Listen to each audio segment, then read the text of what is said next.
देत नाही आणि शेजारच्या बाईला देतात, मला देत नाही.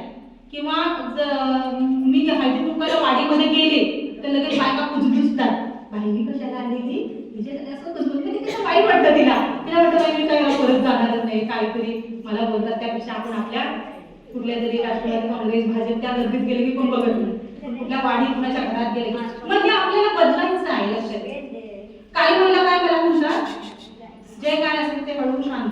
काही महिला काय मला म्हणतात, आम्ही हळदी कुंकू लावायला जातो तर ती बाई म्हणते काय म्हणते, मग ते आम्ही तुम्ही सांगितलंय ना आम्हाला, काय काय महिलांनी ऐकलेलं आहे की तुम्ही आलात तर त्यांना पण हळदी कुंकू. आमच्या बायका शाने घेतली अशा काय नको, आज तुम्हाला हळदी कुंकू लावून सगळ्यांनी सामावून घ्यावं म्हणून आम्ही इकडे म्हणतोय.